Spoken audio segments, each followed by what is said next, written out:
This is, there we go. You're probably going to be asked to approve that, so go ahead and do that. But in the meantime, I'm going to go ahead and get started.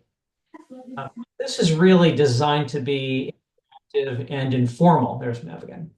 And so just feel free to just chat as we go along here. This is not really a presentation so much as it is a conversation. At least that's what I'm hoping it will be. And there she is. Can Uh, you hear me now? I can hear you perfectly. Yay! Sorry about that. It's okay. So let me go ahead and you heard my preamble to this, which is I'm going to go ahead and jump in around the game. We're still waiting for a couple more people to join us, and hopefully they will. But as you know, this is being recorded. So we're doing this really to start a conversation about the game and about the local scene and try to create some engagement. And I'll talk more about that in a minute. So I've called the podcast Outside the Frame. And really, it's kind of a bit of a joke because we have Behind the Glass, and we have is a podcast and a gallery, and we also have Behind the Studio Door is also another podcast.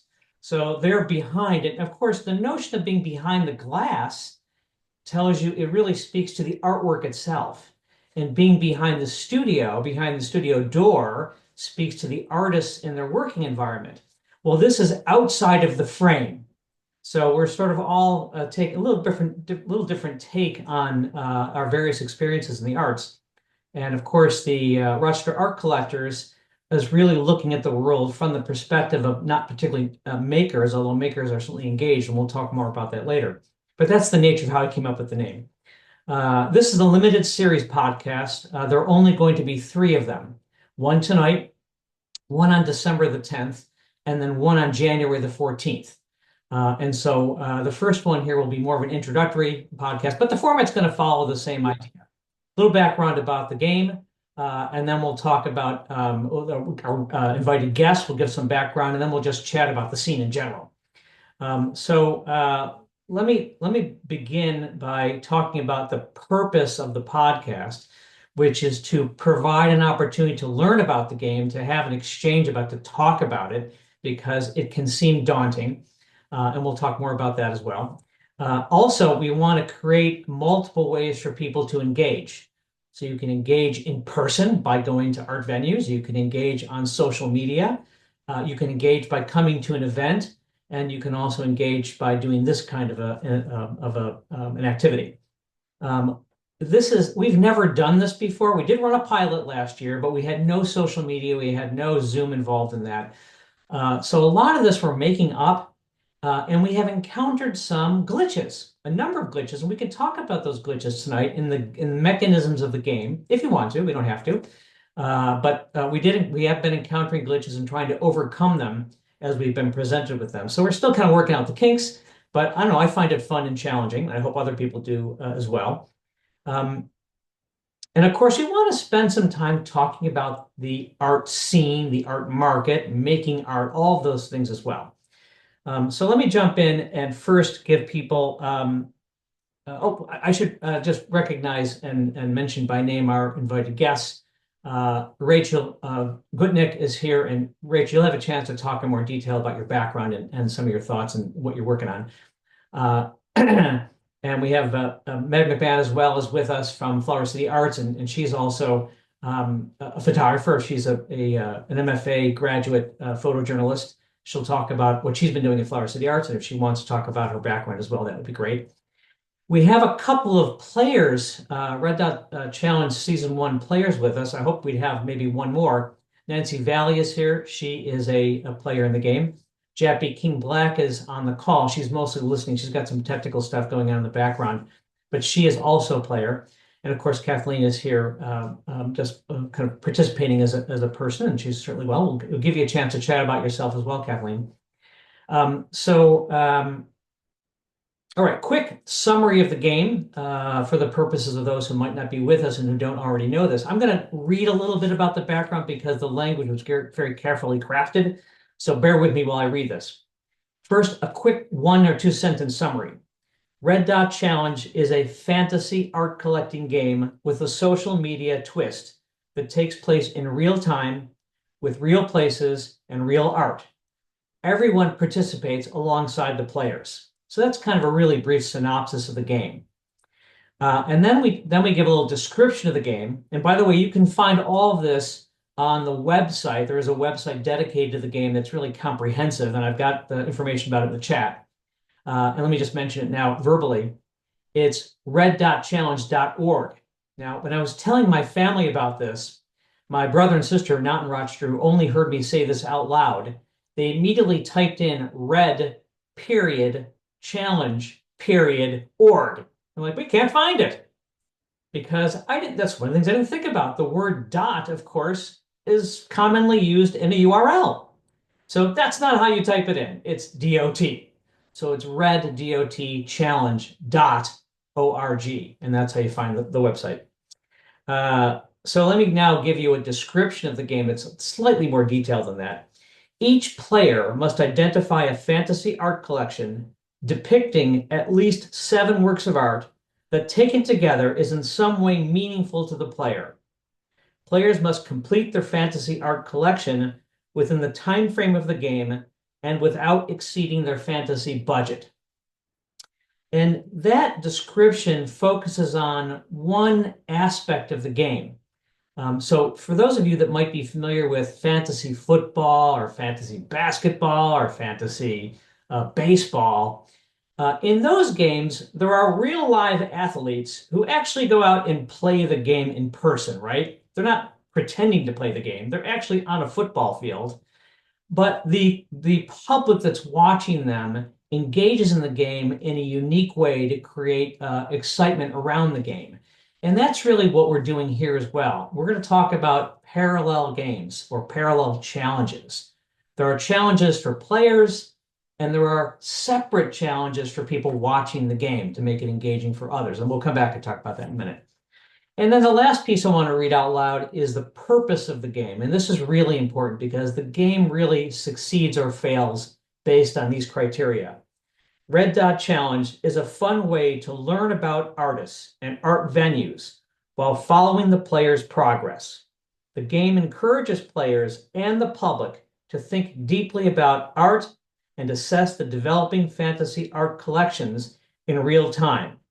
Game organizers hope engagement with the game will lead people to purchase art in real life.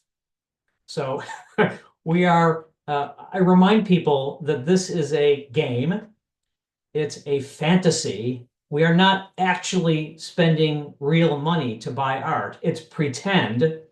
And we're really modeling collecting behaviors. And I'm putting special emphasis on that because there has been some concern on behalf of artists that people may be confused if their work is chosen, that it may not be available for sale. So let me just take a moment and address that.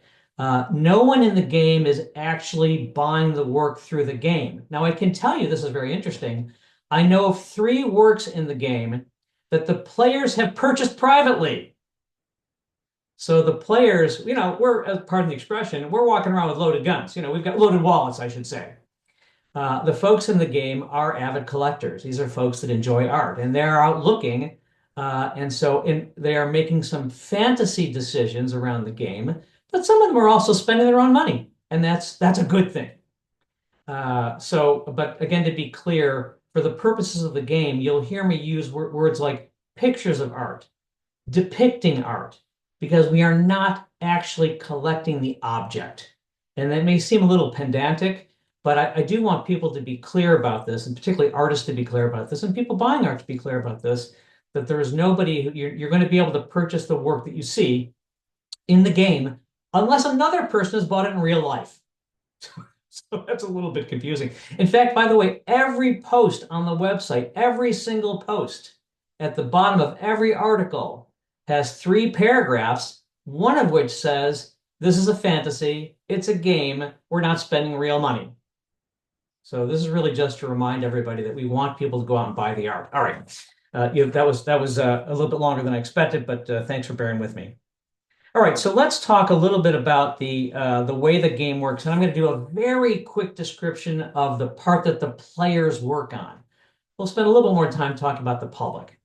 So you heard me say already there are 12 players. And so there are 12 fantasy art collections, 12 players, 12 fantasy art collections. But the thing is, we're not telling the public, we're not telling you which player is collecting which fantasy art collection. That's one of the challenges, and I'll talk about that in a minute. The players know the rules. I'm not going to go into the rules on this call, really any other one, probably, unless there's a question. The players have a copy of all the rules. They know the rules. I know the rules. And they are working within the rules. But really, the public doesn't necessarily need to know the rules. They're available if you want to read them. They're online.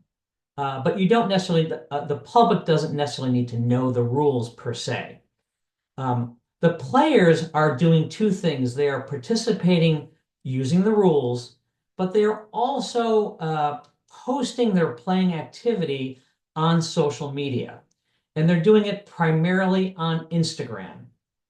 So the player activity, when a player goes to an art venue to look at art, they may be taking pictures there. They may be taking pictures of 10 works of art, of which they might choose one for their fantasy art collection.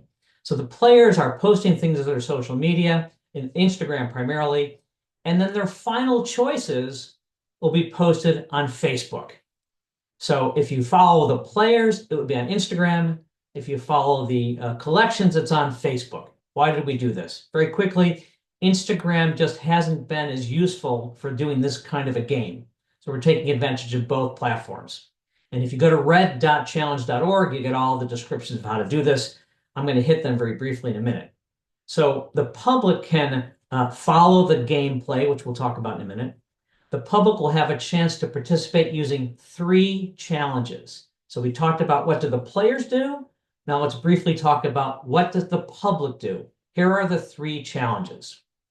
When the works of art are posted on Facebook, these pictures of art in the fantasy art collection on Facebook, we're telling people the venue where the art is located on exhibit right now, how much the art would cost from the standpoint of what the budget is for that particular player, and the title of the work.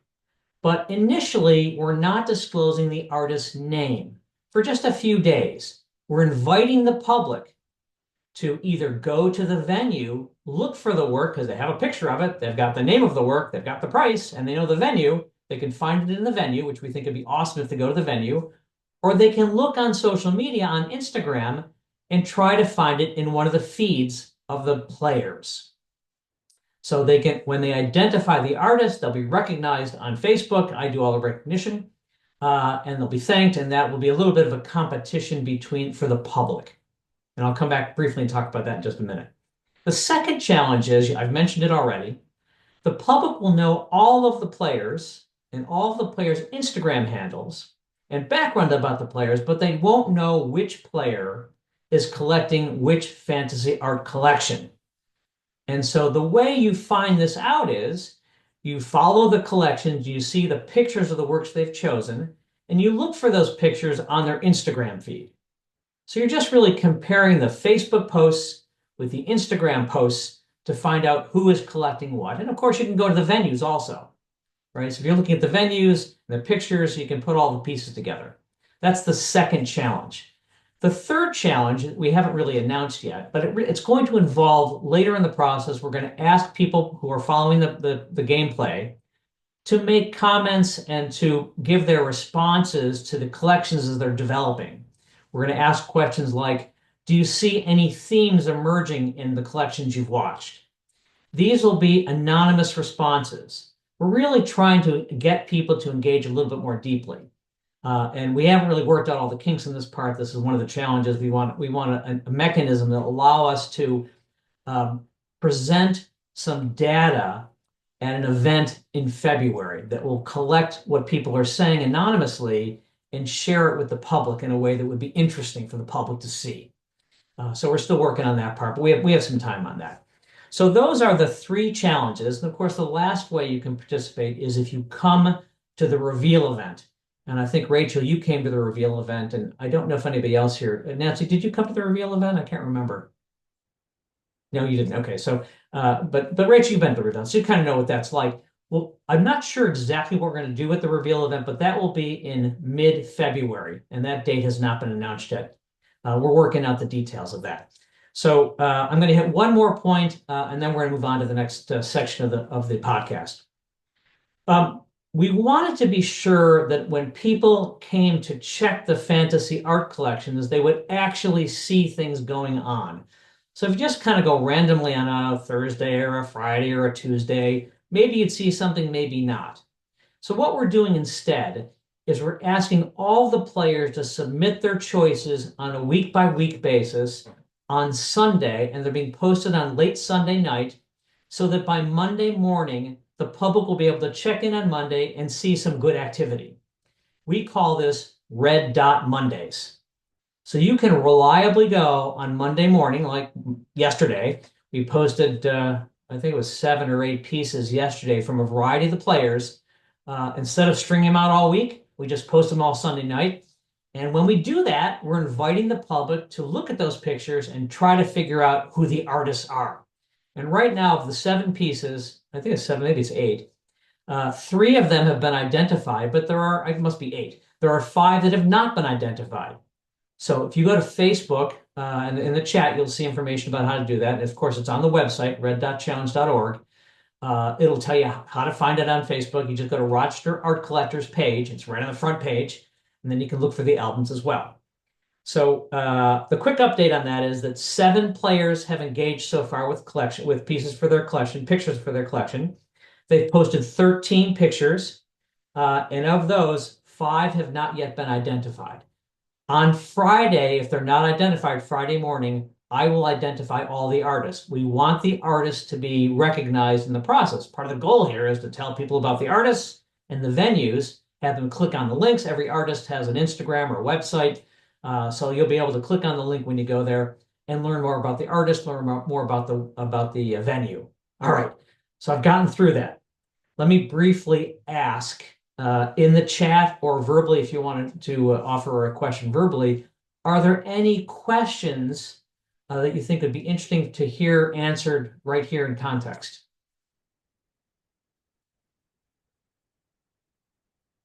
Yeah, go ahead, Rachel. At what point during the process do the artists get notified that their piece was chosen for the game?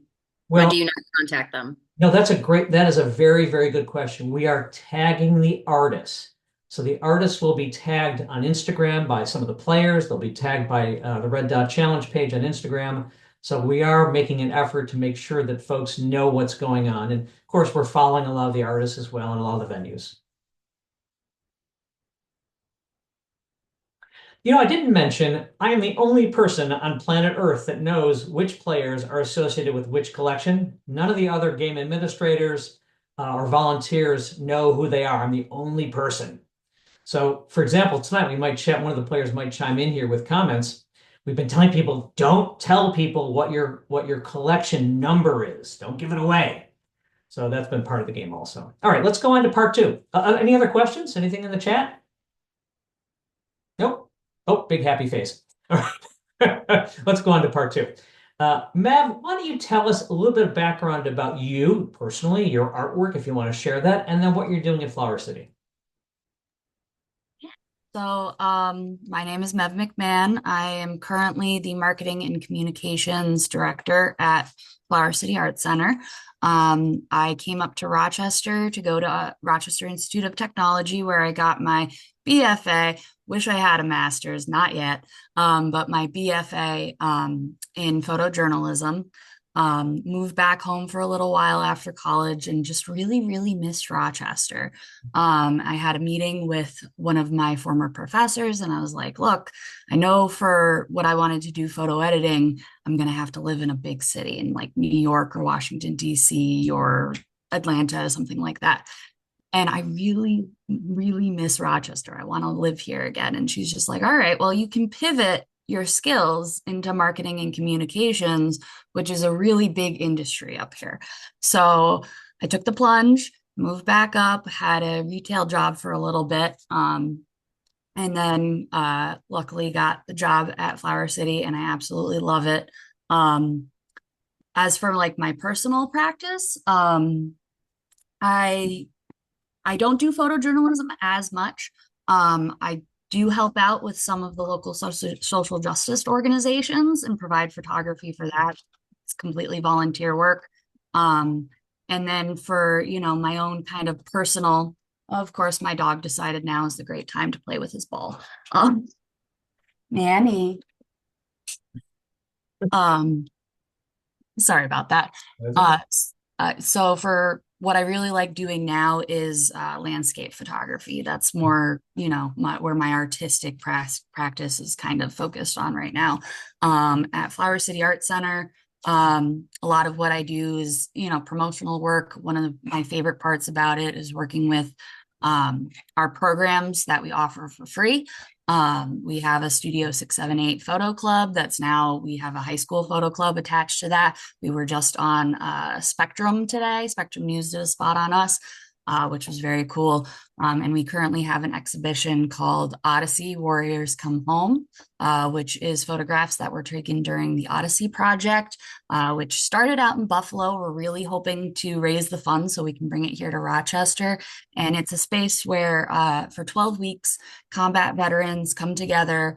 They do different photography related assignments, and it allows them to kind of work through and process their trauma, because shifting from that environment where there's a lot of camaraderie, you're doing everything together as a unit, and then transitioning into civilian life, which tends to be a little bit more isolated. It gives them a space to connect with other veterans and just really process what they've gone through in a way that they can't do with other people that haven't had those experiences. So yeah, that's a little bit of my work life and my personal life. You have categories of programs. Could you just catalog them for us? Of the dark room, for example. Go through the sort of each of the categories. Yep. So we predominantly focus on the visual arts, and we have three main categories. We are hoping to expand uh, eventually, but our three main areas right now are photography and digital arts. As you mentioned, we have a community dark room. So if you want to do digital or film, we've got you covered. We also have a ceramic studio. We have wheels. We have a hand building studio. We've got glazes. You can also fire your work and buy clay with us. Um, and then we have our printmaking and book arts studio, which I often see Nancy there. So it's always cool. I like to pop in and see what everybody is working on. We have a bunch of new and vintage letter presses. Um, so yeah, those are our three programs. I go to Flower City Arts all the time because you have multiple spaces for exhibitions that present work by these categories. So talk about those a little bit. Yep. So we have three exhibition spaces. One downstairs is the one that if you're walking by, looking through the windows, that's our Firehouse Gallery. Predominantly ceramic shows, but we do some mixed shows every now and then. We recently had the RIT MFA program a few months back displayed. And then upstairs, we have our Sunken Room Gallery and our community darkroom gallery. That's where the Odyssey project is right now. And we tend to shift between more photo-based work and printmaking based work because there is a lot of overlap in those two worlds. And you have what I'll call it a tentpole sale, which is your Pottery Invitational, which typically in the fall, that's past. Just describe that briefly. Yep. So we have our annual Pottery Invitational is in October. I see I'm lagging a little bit. You're okay at this end. Okay, cool. So yes, we have our Flower City Pottery Invitationals, an annual event that usually takes place in mid-October. We have about 19 to 20 artists from around the nation. This year we had somebody from Canada as well. That was cool. We start with an opening reception on a Friday night. That is our fundraising aspect. All of that money goes towards being able to run our ceramic studio. And then on Saturday and Sunday is a free event. We have artist talk. artist talks. And then we also have all of the artists have tables where they show their wares and they're also selling their work. And it's a great opportunity. Usually people do pretty well. This year we had over 700 people, which is our largest turnout since we've come back after COVID. That's amazing. So before we turn over to Rachel for a minute, what are the exhibitions that might be coming up now between now and the end of January that players or the public might see as a part of the game?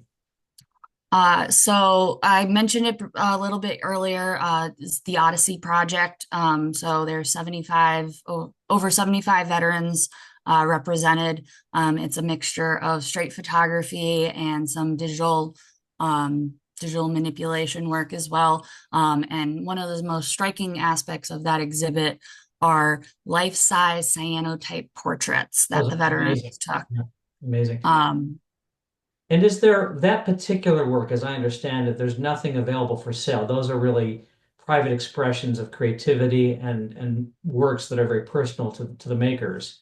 Will there be exhibitions during the period of time of works for sale? so actually, the current exhibition, it's kind of like on a artist's basis. Ah, So it's one of those things where if you do see something that you like, um, feel free to talk to any of us there, and we can reach out to the artists themselves gotcha. and Okay. see they are if they would like to sell their work. And when does the next show go up?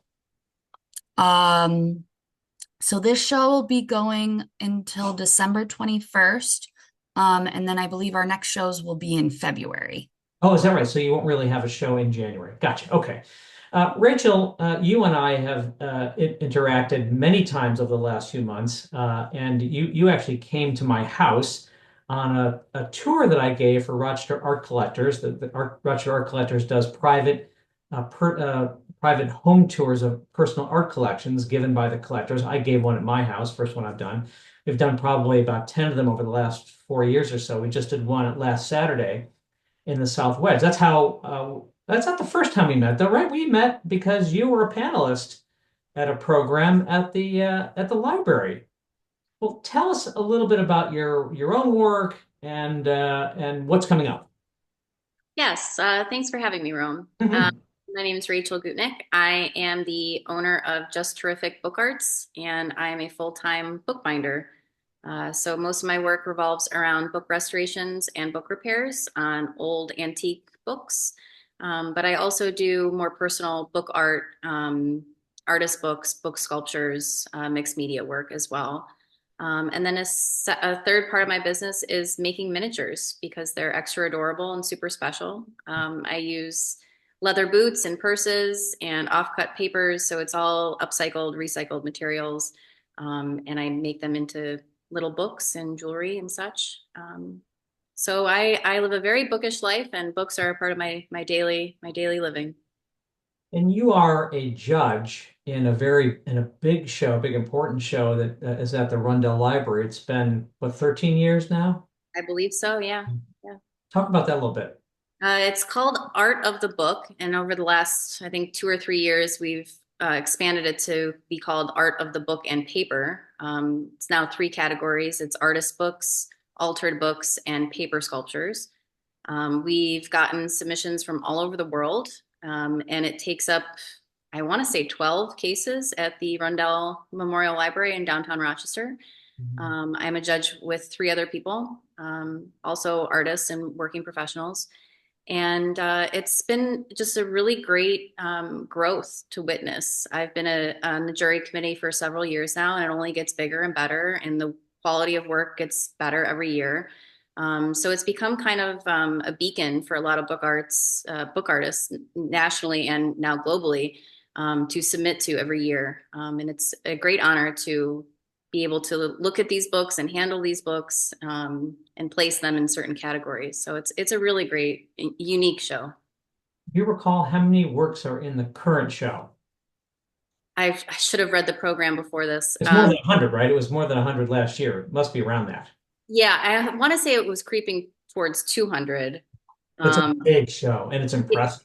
it is a very large show, and it just goes to show you how absolutely incredible these artists are to interpret and redefine what a book is. Most people just think of a book as having two covers and pages in the inside, and it's so much more than that. So it's incredible to watch people view the exhibit and ask really insightful questions about what is a book, which is a question that not many people think about. So it's a good exhibit to kind of pique your interests and help you redefine book art. I am a book lover. I love the object of the book. And I have to say, when I go there, of course, it's really mind-blowing because for me, you're going to think I'm crazy or whatever. It's my books have to be pristine. There are no folded pages, and you guys are tearing stuff, you're cutting it and you're recombining it, and oh my God, it's wild. Yeah, it's incredibly creative and wildly inspiring to see what these artists create. I highly recommend going if you're in Rochester. You're going to give a talk on the show on Monday. Will you describe that? Yeah, this is the first year for this talk. I'm very excited. So much of this art, it's different than looking at a painting on a wall. These books have stories to tell, and because they're displayed, whether they're on, little pillows or against a mirror, you're really only getting one view of the book. So the event is next Monday, the 18th at 5 p.m., and I have been given permission to take the books out of the glass cases and actually handle them with the attendees present. So we can look at the structure of the book binding itself, and talk more about the narratives that these books are telling by seeing multiple page views and how it interacts with our hands and our eyes. Cool. I love it. So let's circle back to your own work and the business of art for just a moment. I'm guessing that in addition to working out of your studio, that you will sell your work, both your fine art work and also your commissioned work for clients. Talk about those experiences, and you've got work now for sale at Main Street Arts in Clifton Springs. Just chat a little bit about that with us. Yeah, it's been a really good growth journey for me.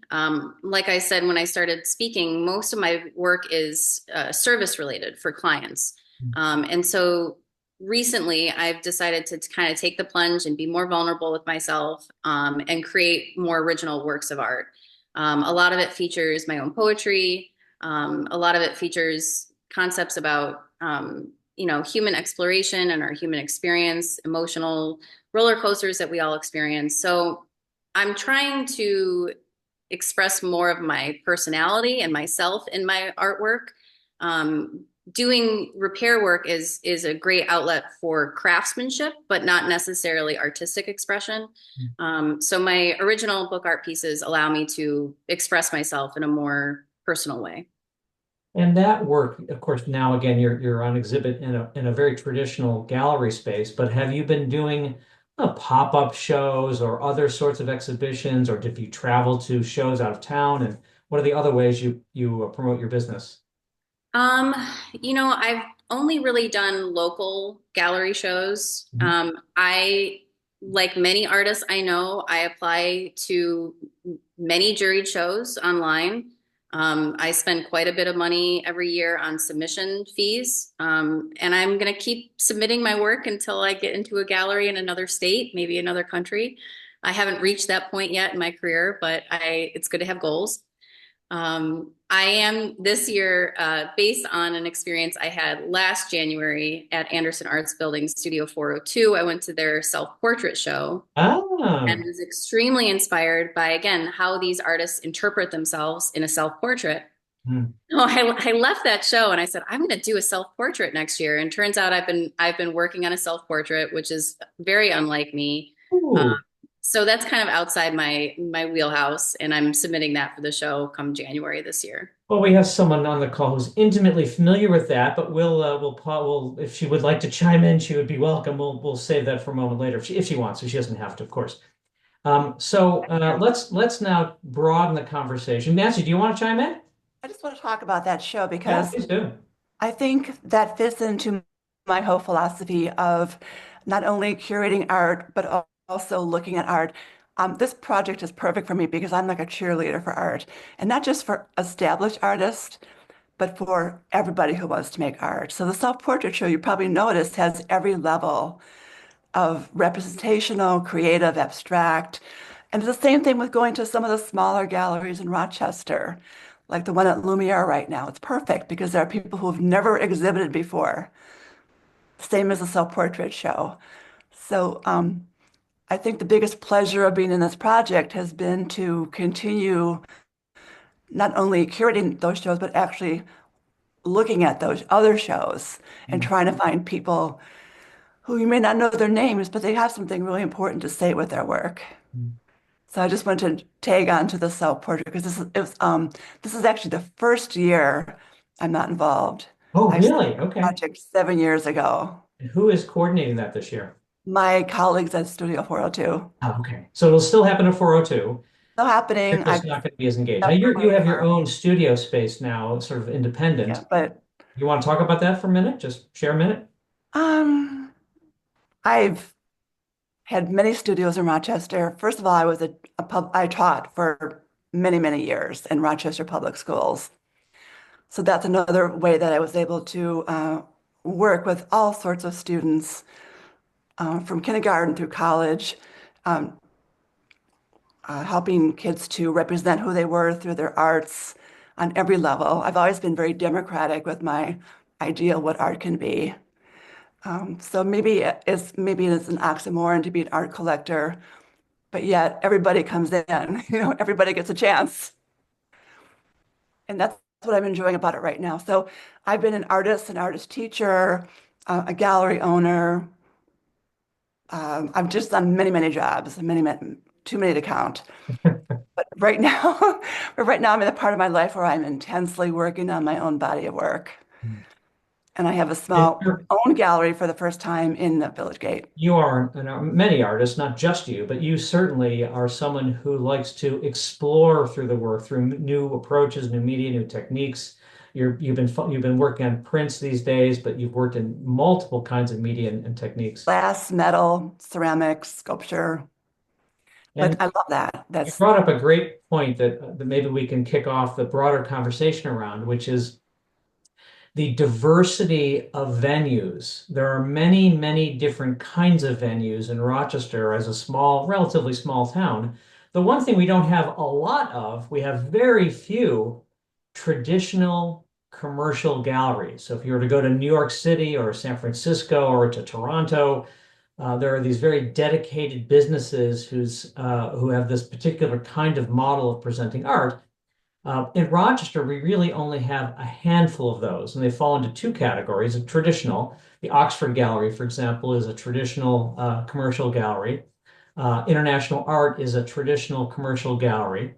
And then we have a couple of gallery spaces that are artist cooperatives. So they're artist run, and typically through a group of owners or a collection of volunteers to help make it financially viable. They operate like a commercial gallery, but their economics are a little bit different because of the nature of the ownership and the way they're structured. So there's a couple of those, not many, but there used to be many more of all of those things. And then there are what I call hybrids, which is pretty much everything else. Like, so you have a studio gallery, like 402 is a studio space that is used also as a gallery. Colleen Buzzard has a studio gallery. Richard Margolis has a studio gallery. These are all spaces that are combined with their workspaces, which make them economically viable and very vibrant, very interesting and vibrant.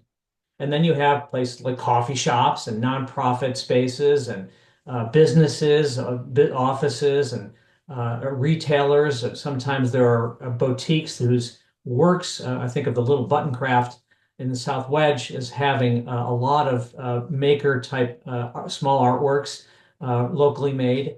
It's like there are all kinds of these hybrid salons that show art and so forth.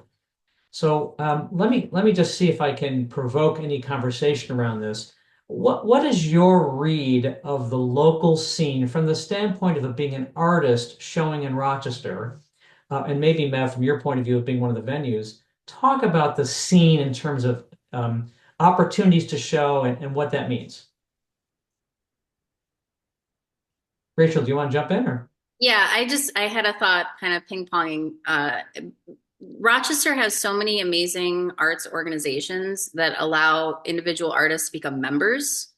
And I've had so much work exhibited through these organizations because I belong as a member. Mm-hmm. The importance of really fueling these local places, and not just so they can operate their operational expenses and their staff, but also as an outlet for the artists to display their work as part of the yearly member show.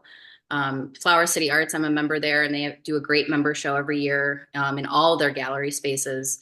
And then the ROCO exhibit, which is coming up in December, which is just a huge display of members, not necessarily all local to Rochester, but I think it really is a great testament to how individuals can kind of feed into the larger picture by being a member at these organizations. That's a great point. And I know, Nancy, you felt the same way that we are long suited in this model of community spirited presentation. I do think that's a long suit for Rochester. Not every community, as I understand it, has that kind of many opportunities for that sort of thing.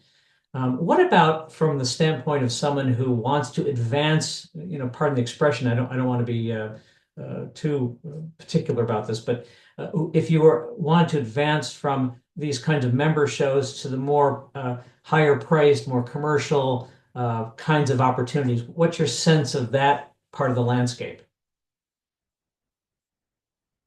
Any read on that, Nancy, Matt? What's your any thoughts around Um, opportunities for that sort of thing? I think the answer is regional, not just Rochester based. Hmm. I've I've been in some great shows at the Birchfield Penny and sold work, and I think there's so many large art communities around us, Toronto, Buffalo, Syracuse, Clifton Springs. I think you have to just branch out a little bit more than staying just locally, since we don't have the big galleries here. That is a great point. I think of the Schweinfurth in Auburn. Right? I mean, Buffalo has a lot of commercial galleries, unlike All Rock. walls and all kinds. Yeah. Yeah, they have nonprofits like Hall Walls for sure, but they Yeah. also have full-on commercial galleries, numbers of them, much different from the Rochester marketplace. They And also have an yeah, amazing book art center, again, it's Western New York Book Art Center, and it's absolutely incredible space. in Buffalo. Yeah. Yeah, right. So has anybody had any experience with presenting art in Ithaca? It's a very little town, but they have a lot of commercial galleries there. It's very vibrant. Any experience? I haven't done it. Maybe you were going to make a comment. I'm sorry. Oh, I was just gonna say I don't have any experience with showing my work, but I will say just as like a, a supporter of the arts, I love going into like Hydra is right next to Flower City Arts Center. Mm, They're a coffee shop, and I feel like there are just so many small businesses in the Rochester area that are supportive of the arts. I was just going into Archivist Books the other day, and they're just like, "Yeah, we'd love to have art on the walls." And part of the reason why I haven't submitted to a lot of galleries is just because I don't have the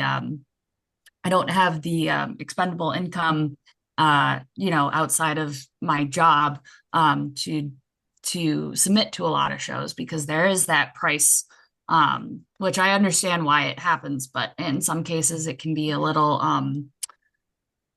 difficult for artists that are showing out that are just starting out to be able to pay these fees to submit to a lot of shows. So the fact that we do have these non-traditional spaces that are always looking for artwork, that people can sell their work at is awesome. I mean, as for me as a consumer, I love being able to just go into a place and it's like, oh, there's art on the walls. Let me see, what they have going on this month. So I think that's been a really important part, I think, to the fact that we have such a vibrant art scene. I grew up about an hour outside of New York City, and I lived in Fairfield County. So a lot of those gallery spaces are beautiful, absolutely stunning, but very inaccessible to people who are first starting out. yeah. Um, and also inaccessible for people who are starting out as art collectors. Mm, So what I love about Rochester is you do have that gamut of very high priced, nationally known things, down to, the people that are just starting out. And I don't have to wait, an hour to go 5 miles like I have to in New York City. So Kathleen, I want to give you I saw you kind of chimed in, or you at least turned your video. Well, when you mentioned Ithaca in Yeah, talk about it. yeah. Well, I was a member of the ink shop in Ithaca for many years after I moved here, and they conduct every other year. They have an international mini print um, competition that I know many people from Rochester have participated in. I've participated in over the years, and the library the local Tompkins County Library has some great shows from that are curated very very very well on a regular basis. It's Ithaca has been pretty busy in terms of showing and offering opportunities for people. And I also think of the Dove in Geneva is looking pretty interesting as a venue. You're right. That's really come to the fore. Yeah, and very impressive. Um, so I just thought I'd offer that from down here Like you in did. Trumansburg. What part of the state do you live in? I'm in Trumansburg, which is Okay, so you're right outside. 20, it's basically a suburb of Ithaca. Such as it is. Right? You were going to say something? And no, it's just that those are the things that occurred to me that I know that, as a printmaker, I'm more or less more a printmaker than anything. Hmm. I know that there are a lot of people who from Rochester who have participated in some of the shows at the ink shop, which has been very active over the years in showing. You show in Rochester. Do you keep memberships in all of the big cities in our part of the state, or how do you think about that from the standpoint of presenting your art? Oh, well, I've been a member of the Print Club of Rochester for a few years now, and how else? Well, I'm actually I have a show planned at the Dove Okay. next summer. Yeah. So what else? No, that's good. I just was curious, because you're not living in Rochester. No, I'm not as. This is one reason I was very interested in hearing this, hearing what this was about, because I am not familiar with all the venues in Rochester. Although I love the library show, for instance, and yeah. Well, we are familiar with your work. I see your work, fairly regularly. So I could, I'm not sure I could pick every single piece out, but you have a very distinctive aesthetic, which is notable. Well, thank you. Yeah. Matt, were you going to jump in? Yeah, I was just gonna say, since we're talking outside of the Rochester area, I just wanted to give a shout out to the Country Lawyer Gallery, Oh, which is yeah. out in Phelps, New York. They started out only a few years back. They're a subset of the Phelps Historical Society. And then there's also the Gallery in the Valley, which is down in Geneseo. They do some really great shows too. I I'm went so to glad you mentioned those two venues. They're really, Good. really fun venues. One's Yeah. fairly new. We have a new venue in the village of Fairport as well. We have the Railroad Gallery, which is a kind of a quirky, I think it has some town involvement. There are artists supporting it. It's a little bit of a co-op-ish sort of thing. But also we have two, I didn't mention these two, I should have. We have the Village Gallery in Caledonia, which is owned by an artist and his wife. And that's I think I would characterize that as a commercial gallery. It's a small village gallery. Mhm.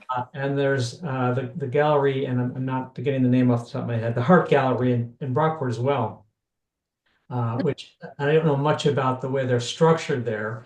But they're starting to branch off, I think, into some more of a variety of programming. That they're doing some figure drawing classes. Maybe they always did that. I don't know much about the organization. I've been to the venue a number of times. Rachel, were you going to jump in on something? Yeah, I mean, if we're going to talk regional, I think, although it's not necessarily a gallery, it's so important. The Genesee Valley Arts Council, they award grants to artists to give them the time and money to develop their work so that they can show in galleries and have the name Genesee Valley Arts Council attached to that exhibit. So they do tremendous work for so many people locally. And a lot of them are small artists starting off that don't necessarily have that background. So I just wanted to mention them because they do. I'm glad you did. They do have a very nice exhibition. It's small exhibition space.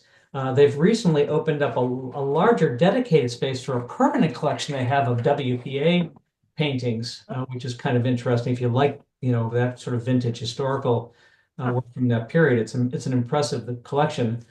And Rachel, I think what I'm going to do is I'm going to put a pin in that particular topic, and maybe we'll bring this up at the next podcast because some of the history around the Genesee Valley Council of the Arts comes from the fact that the Rochester Council of the Arts closed, of course, and they became the re-granting agency for our region. And there's a resurgence in interest in reestablishing a Rochester Arts Council again. Currently, I'm going to save that one for the next podcast. We're coming up on an hour. And I do want to make sure that we're respectful of your time. And I think this has been a great conversation. Was there anything you wanted to talk about that we didn't talk about? Well, I think living in Trumansburg, actually, I'd be remiss in not mentioning something about the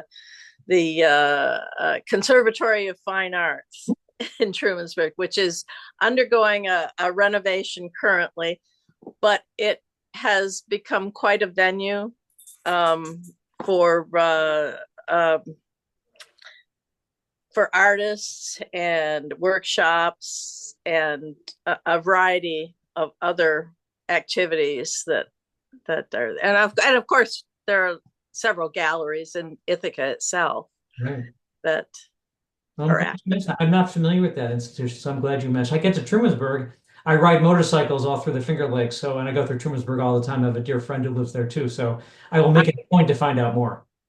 Oh, that would be great. They're undergoing a real sort of a renaissance currently. Actually, we raised a lot of money towards renovating the building, which is kind of impressive in its way.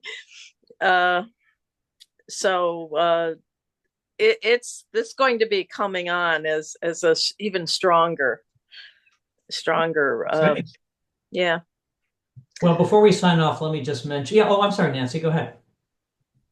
I just want to say how much buzz you're generating because this is our arts community. And for example, when I walk into a gallery today, somebody said, "Oh, is you're part of the Red Dot Oh, Challenge?" cool. That's And awesome. like, wow, I didn't even know, but I just want to let you know that it's created a lot of excitement.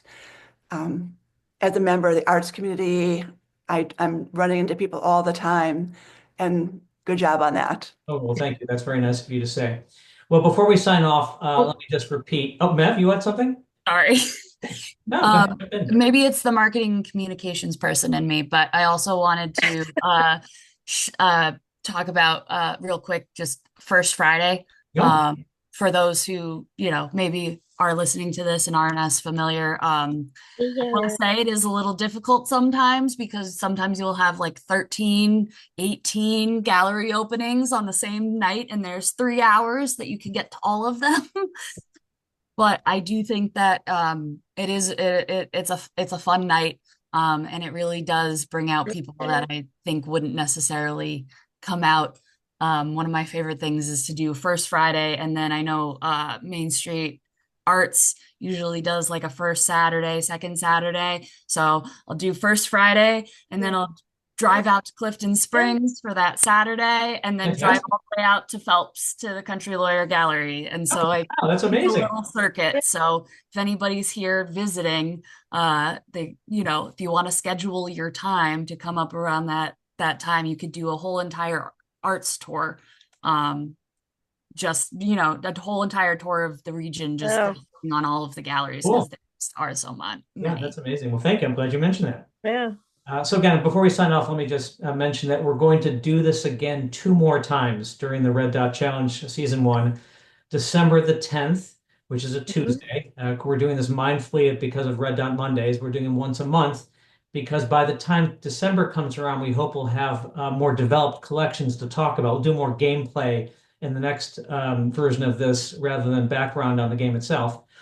And then on the 14th of January, we're going to talk about the big reveal. By then, all the details of the big reveal, where it's going to be, what it's going to take place there, we'll talk more about that. We hope to have the person who is representing that venue on that podcast. Thank you very much for coming and talking about Red Dot Challenge, about what you're doing in your life, about the local scene. This is really fun. Let's do this again. Have a great night. Rachel, thanks for coming. Mev, Nancy, Kathleen, Jappy. Thank you very much. Thank you, Hope Ron. I can figure it all out by then. Okay. I Go, have go. it. Good Thank night, you. everybody. Night. Night. Night.